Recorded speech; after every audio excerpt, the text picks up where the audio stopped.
안녕하십니까. 계속해서 대구에서 전해드리겠습니다. 이 장욱현 영주시장의 자원봉사 시간이 조작됐다는 의혹이 일고 있습니다. 지역구 최교일 자유한국당 국회의원과 이른바 스트릿바 출장으로 논란을 빚었던 뉴욕 출장 기간에도 봉사활동을 한 것으로 기록된 사실이 확인됐는데요. 영주시역 시민사회단체가 위법 활동, 허위 봉사활동을 했다고 서류를 꾸민 공무원 등을 경찰에 고발했습니다. 엄지원 기자가 보도합니다. 장욱현 영주시장의 자원봉사 시간이 조작됐다며 시민단체가 기자회견에 나섰습니다. 영주시 공무원이 장욱현 시장의 자원봉사 활동 시간을 위조하도록 자원봉사센터 직원에게 지시했다는 겁니다. 2017년 9월 21일 영주시청 담당 직원과 자원봉사센터 직원 간 주고받은 메일입니다. 장 시장이 2년 누적 봉사 시간을 302시간에서 57시간으로 줄이고 다시 56시간으로 변경하는 메일을 3차례나 주고받았습니다. 이런 식으로 장 시장은 2년여간 모두 35건, 62시간 50분간 봉사활동을 했다는 확인서를 영주시 자원봉사센터에서 발급받았습니다. 심지어 최교일 국회의원과 뉴욕 스트릿바 출입으로 물의를 일으킨 2016년 9월에도 이곳에서 무료 급식과 반찬 나눔 봉사를 했다고 허위 기재돼 있습니다. 봉사활동 전체에 대한 의심이 있는 이유입니다. 영주시민연대는 조작을 지시한 영주시청 담당 공무원과 자원봉사센터 직원을 직권남용과 공전자 기록 위작 혐의 등으로 경찰에 고발했습니다.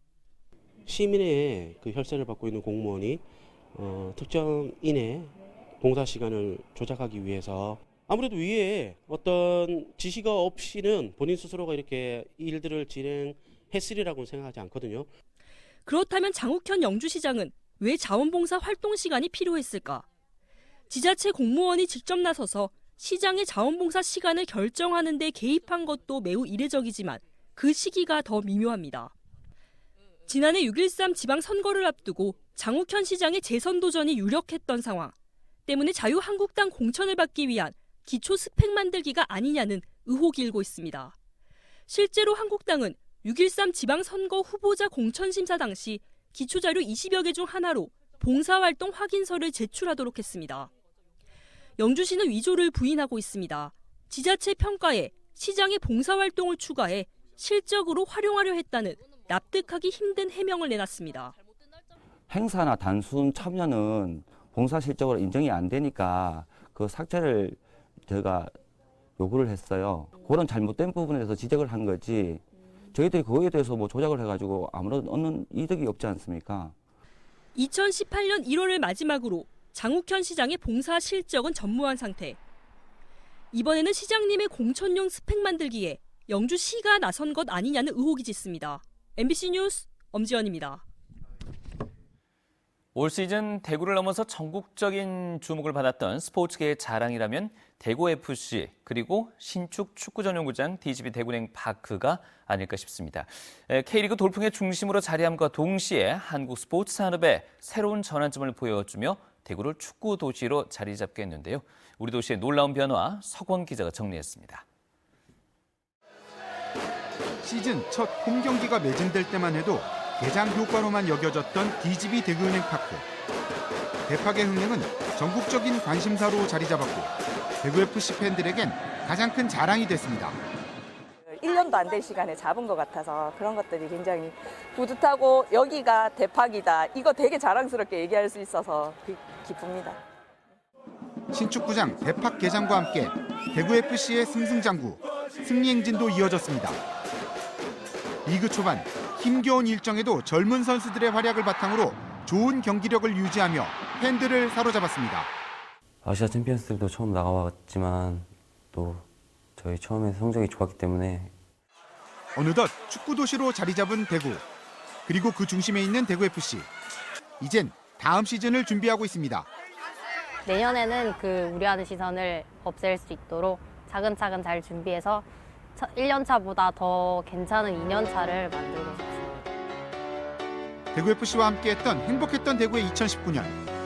1년간의 추억은 이제 2020 시즌에 대한 새로운 기대감으로 자리 잡고 있습니다. MBC 뉴스 석원입니다. 국방부는 군의와 의성군 공청회에서 나온 주민 의견을 반영해서 공항 이전 주변 지역 지원 계획을 심의 의결했습니다.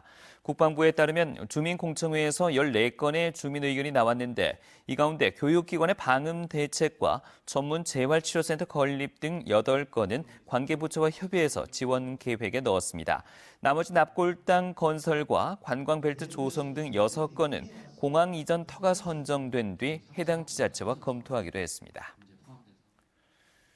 40여 명의 사상자를 낸 상주 영천 고속도로 블랙아이스 연쇄 추돌 사고를 수사 중인 경찰이 수사 인력을 대폭 보강했습니다. 군의경찰서는 23명의 교통사고 조사관 외에 경북경찰청 광역수사대 등 20명을 더 투입해 도로 회사가 제설 등의 도로 관리와 안전 관련 규정을 위반한 부분이 있는지 확인할 예정입니다. 경찰은 국립과학수사연구원과 연쇄 추돌 당시 불에 탔던 차 8대에 대한 정밀 감식에 들어갔습니다. 대구지방경찰청은 출근길 교차로 등에서 교통관리를 하던 경찰관을 스쿨존으로 옮겨 배치하고 지구대 인력까지 등하교 시간대에 참여시켜 스쿨존 교통법규 위반 행위에 대한 단속을 강화합니다. 어린이 보행자와 운전자 시야를 가리는 불법 주정차 차량도 지자체와 합동 단속하고 이동식 무인 단속 카메라와 캠코더를 활용한 영상 단속도 실시합니다. 최근 3년간 어린이 보호구역에서 교통사고로 다친 어린이는 76명으로 오후 2시부터 6시까지 하교 시간에 주로 다친 것으로 나타났습니다. 교통사고로 세상을 떠난 50대 여성이 대구의 145번째 고액기부자 모임 아너소사이어티 회원이 됐습니다. 대구 사회복지공동모금회에 따르면 58살 고 양무희 씨는 올해 초 교통사고로 세상을 떠났는데 동생과 자녀들이 고인의 평소 뜻을 기려 재산 1억 원을 기부하기로 했습니다. 대구에서는 145번째, 고인으로는 9번째 아너소사이어티 회원입니다. 대구시는 이마트와 협약을 맺고 내년부터 대구의 6개 지점을 비롯해 전국 134곳의 푸드코트에서 아동 급식 카드를 쓸 수 있도록 합니다. 대구에서 급식 카드를 쓰는 아동 청소년은 18,000명으로 편의점과 동네 식당, 일부 식당에서만 쓸 수 있어 영양 불균형을 준다는 지적을 받아왔습니다. 대구시는 롯데마트와 홈플러스 등 다른 마트의 참여도 이끌기로 했고 보건복지부는 대구의 시행 사례를 본 뒤 전국으로 확대하는 것을 검토하기로 했습니다. 이상으로 MBC 뉴스를 마칩니다. 고맙습니다.